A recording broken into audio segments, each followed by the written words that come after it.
So far in this unit we've covered different types of logarithms and exponentials. What we've covered involving them is different operations with them, how we work with them, how we can solve equations, and exactly what they mean and what they do in relation to one another.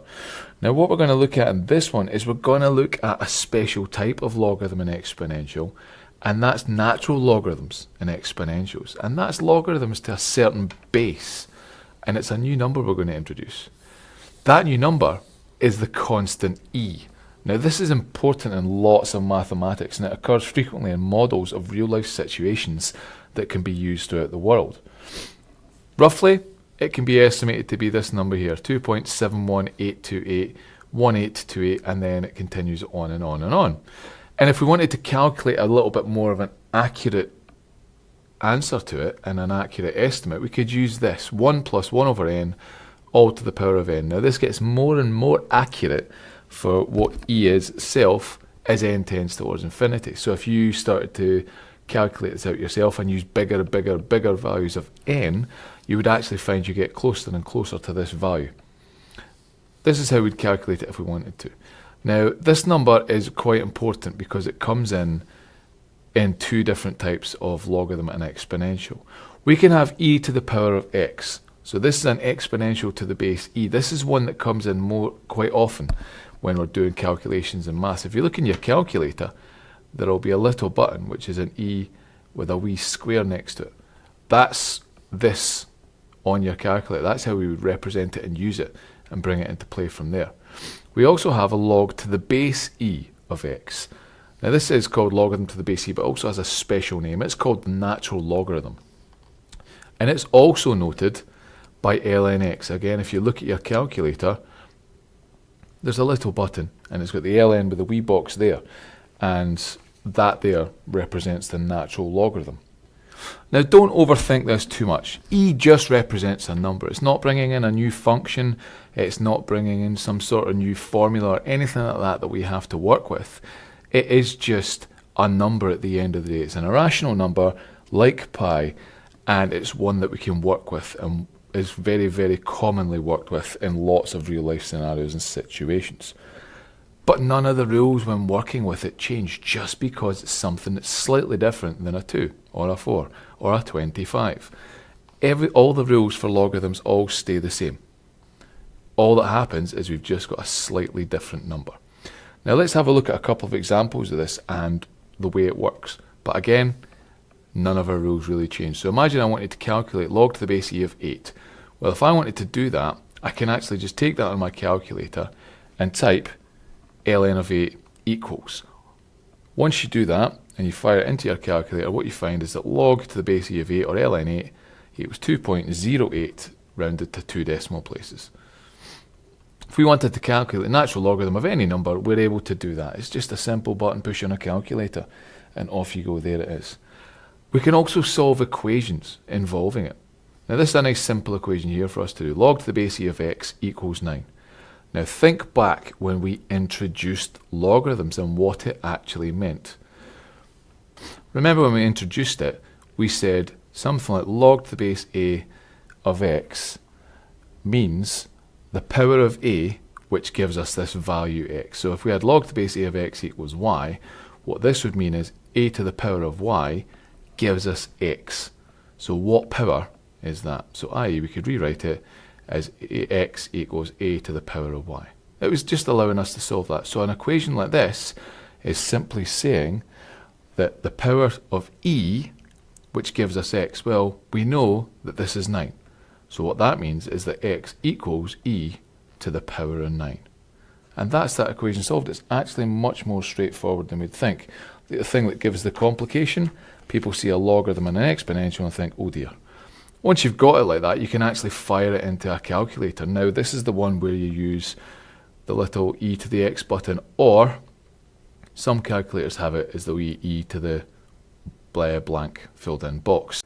Fire that into your calculator, hit the equals button, like 8103.08 to 2 decimal places. Again, it's fairly straightforward to work with and get the values when you're working with exponentials. The thing that puts people off, they see an e and they don't think to themselves, well, it's just a number. That is all it means. All the other rules stay the exact same. And that even includes our rules of logarithms when we're working with a natural logarithm. So remember when we did them, so adding two logarithms together, we multiply and we give a product as long as they're to the same base. Subtracting two of them, we do a quotient, so we divide. All those rules remain the same. So if we were asked a question like this, so simplify 4 log to the base e of 2e minus 3 log to the base e of 3e, we can start to use the same rules as long as, like the other rules, the bases were the same. Now, both of these have a base e. Great, they are the same, so we can use all those rules of logarithms. They still apply. Now, I'm splitting it down the middle because there's two approaches to this one. One approach is to treat each of these on their own and use the rule of log to the base a of x plus log to the base a of y equals the product, split it up and work it down that way. Or take both of these and remember to combine two logarithms with the same bases. They either have to have the same coefficient, so we can use it as a common factor, or it has to have no coefficient together and we can combine them in one.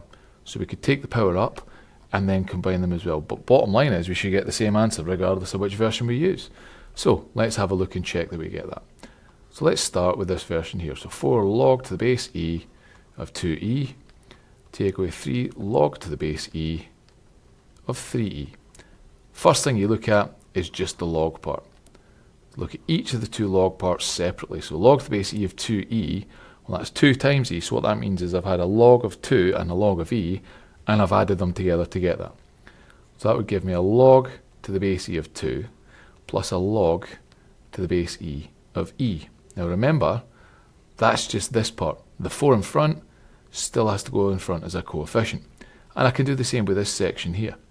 Except this time, because it's 3e, it's log to the base e of 3 plus a log to the base e of e. And again, the negative 3 outside is still a coefficient, so I keep it as the coefficient there. I can then multiply out the brackets and start to simplify terms and gather things together that are the same. So I get 4 log to the base e of 2 plus 4 log to the base e of e minus 3 log to the base e of 3 minus 3 log to the base e of e. And then I start to use my different rules of logarithms. Now I want it in this form here. So I start to look and see what I can simplify. Well, I know log to the base e of e is 1. Remember, log to the base of itself, so log to the base a of a equals 1.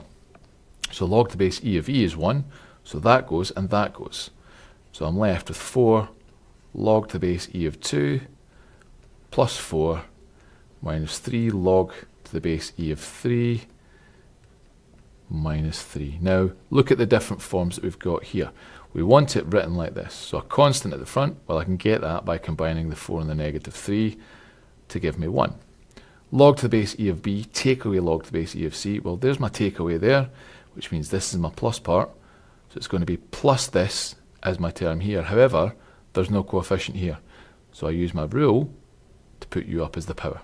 So it's plus log to the base e of 2 to the power of 4. Take away, and then the same thing happens again. You go up to a power. Now, key thing here, remember the negative doesn't go with it. That stays in front. So it's take away log to the base e of 3 cubed. Not 3 to the negative 3, just 3 cubed. We then just work out the different parts. So I've got 1 plus log to the base e 2 to the power of 4 is 16. Take away log to the base e of 3 cubed, 27. So I've got it in the format it wanted. I've got it the way it wants. Now that's one way of doing it. Another way I was able to do it is if I use the powers here and then combine them into one part. So let's imagine I start, so let's go back to the beginning, 4 log to the base e of 2e, take away 3 log to the base e of 3e. I would start by writing them as powers, so I would say fine, so that equals log to the base e of 2e to the power of 4, take away log to the base e of 3e cubed. Then, now that I've got that, I can actually combine them using the subtraction rule. So I get log to the base e of one big fraction, 2e to the power of 4 over 3e all cubed. And then I can start to simplify things down. So I can take this and do 2 to the power of 4 e to the power of 4, and take this one and do 3 cubed e cubed. So I get log to the base e, 2 to the power of 4 is 16, so I get 16 e to the 4 over 27 e cubed. And now I can start to use some basic maths to simplify. So I can simplify this, that, and that go, and I'm just left with an e here. So I get log to the base e of 16 over 27 e. And what I can then do at this point is split it up into 3 different logarithms. Remember the example we did before. So on the top here, I've technically got this times that, and then I'm dividing by this. So I've got log to the base e of 16 plus log to the base e of e minus log to the base e of 27. And then it's just any other simplification we can do. Well, log to the base e of e is 1, so I've then got it. I've got 1 plus log to the base e of 16 minus log to the base e of 27. I've got the same answer I had before. So I've got 2 different techniques there to simplify it. The bottom line is all the rules still apply.